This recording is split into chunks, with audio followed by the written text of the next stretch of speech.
Kita semua tahu kereta memiliki berat yang masif, beratnya bisa mencapai ratusan ton. Biasanya, benda seberat ini harus ditopang oleh roda baja, rel baja, dan mesin yang sangat kuat. Tapi ada jenis kereta yang justru tidak menyentuh relnya saat melaju, ia melayang.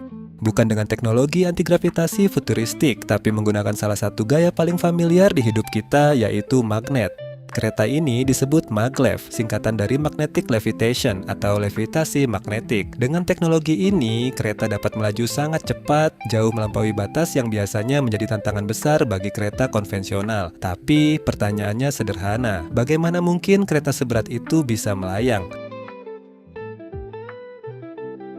Untuk memahami maglev, kita mulai dari kereta biasa. Kereta konvensional bergerak dengan roda yang menyentuh rel. Sistem ini sangat efektif dan sudah dipakai selama ratusan tahun. Tapi ada satu masalah besar, saat roda menyentuh rel, selalu ada gesekan. Gesekan ini membuat komponen aus, menghasilkan getaran, menghasilkan suara, dan pada kecepatan sangat tinggi menjadi salah satu batas besar dalam desain kereta. Semakin cepat kereta melaju, semakin besar juga tantangan mekanisnya. Roda harus tetap stabil. Rel harus sangat presisi, getaran harus dikendalikan. Sehingga muncul ide yang terdengar sederhana tapi sulit dilakukan. Bagaimana kalau keretanya tidak menyentuh rel sama sekali?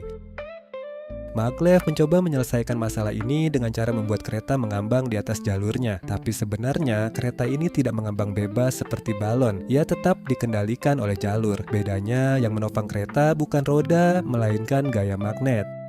Kita tahu magnet punya dua kutub, utara dan selatan. Kutub yang berbeda saling tarik-menarik, kutub yang sama saling tolak-menolak. Pada skala kecil, ini terlihat sederhana. Dua magnet bisa saling menempel atau saling mendorong. Tapi pada maglev, prinsip sederhana ini dibawa ke level yang jauh lebih ekstrim. Magnet bukan hanya dipakai untuk menarik atau menolak benda kecil. Magnet dipakai untuk mengangkat, menstabilkan, dan menggerakkan sebuah kereta besar. Dan pada video ini, kita akan fokus ke salah satu sistem maglev paling menarik, EDS atau Electrodynamic Suspension. Sistem inilah yang digunakan pada konsep maglev super cepat seperti kereta maglev Jepang. Dalam sistem EDS, kunci utamanya ada pada dua hal. Pertama, magnet yang sangat kuat diletakkan di sisi kereta. Kedua, kumparan listrik yang dipasang di sepanjang jalur. Magnet ini biasanya bukan magnet jenis biasa. Ia menggunakan magnet superkonduktor. Sederhananya, superkonduktor adalah material yang dalam kondisi sangat dingin bisa menghantarkan listrik dengan hambatan nol. Karena itu, arus listrik dapat terus mengalir dan menghasilkan medan magnet yang sangat kuat. Medan magnet inilah yang menjadi otot utama dari kereta maglev. Tapi magnet super kuat saja belum cukup. Agar kereta bisa melayang, magnet di kereta harus berinteraksi dengan jalur khusus yang berisi kumparan-kumparan listrik. Dan interaksi ini baru benar-benar terjadi ketika kereta mulai bergerak.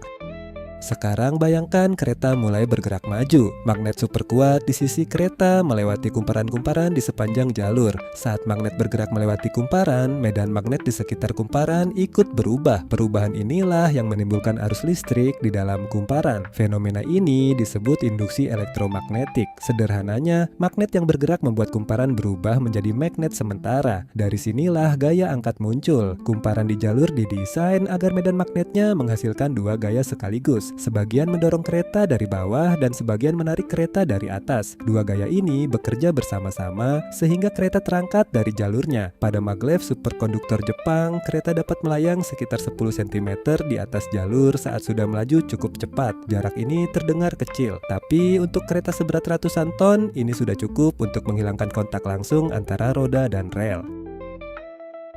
Sekarang mungkin muncul pertanyaan, kalau kereta melayang kenapa tidak jatuh ke satu sisi? Kenapa bisa tetap stabil di tengah jalur? Jawabannya masih berasal dari interaksi magnet dan kumparan. Pada sistem EDS, kumparan di jalur tidak hanya membantu mengangkat kereta. Kumparan ini juga membantu menjaga kereta tetap berada di tengah. Bayangkan kereta sedikit bergeser ke kiri. Saat kereta terlalu dekat ke sisi kiri, interaksi magnet di sisi itu berubah. Sistem magnetik kemudian menghasilkan gaya yang mendorong kereta kembali ke tengah. Jadi kereta seperti berada di dalam pegas magnetik yang tidak terlihat.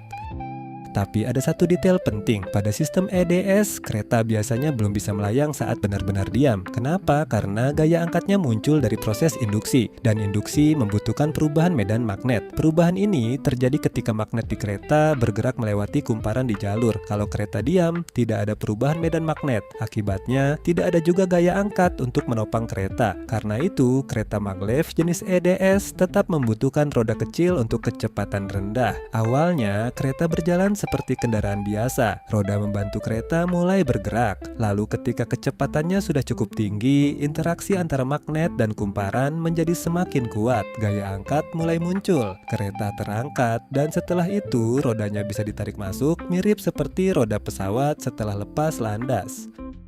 Sekarang kita tahu bagaimana kereta melayang, tapi pertanyaan berikutnya, kalau tidak ada roda yang mendorong rel, bagaimana kereta bisa maju? Jawabannya adalah linear motor. Biasanya motor berputar ketika dialiri listrik, tapi pada linear motor itu bergerak maju. Pada sistem maglev, elektromagnet di sisi rel dialiri arus bolak-balik yang membuat polaritas magnetnya berubah-ubah. Hal ini menghasilkan interaksi unik, sebuah kombinasi gaya tarik dan gaya dorong ke kereta. Bagian depan yang polaritasnya berbeda menarik ke depan, dan bagian belakang yang polaritasnya sama mendorong ke depan. Lalu pola ini bergeser maju. Terus begitu berkali-kali, sangat cepat dan sangat presisi. Inilah yang membuat kereta maglev bisa terus melaju. Setelah mendengar semua ini, maglev terdengar seperti solusi sempurna, cepat, halus, minim kontak fisik, dan sangat futuristik. Tapi kenyataannya, maglev belum diadopsi secara luas oleh banyak negara, termasuk Indonesia. Alasan utamanya adalah biaya dan infrastruktur. Untuk sistem EDS, teknologinya juga lebih kompleks karena melibatkan magnet superkonduktor, pendinginan ekstrem, dan jalur yang harus dirancang khusus. Artinya, biaya awalnya sangat besar. Untuk negara yang sudah punya jaringan kereta biasa, pertanyaannya bukan hanya apakah maglev lebih cepat, tapi juga apakah tambahan kecepatannya sebanding dengan biaya membangun semuanya dari nol. Dalam banyak kasus, jawabannya belum tentu iya. Karena itu, banyak negara lebih memilih mengembangkan kereta cepat konvensional yang lebih murah dan sudah terbukti secara infrastruktur. Kalau kamu belajar sesuatu dari video ini, jangan lupa subscribe dan sampai jumpa di video berikutnya.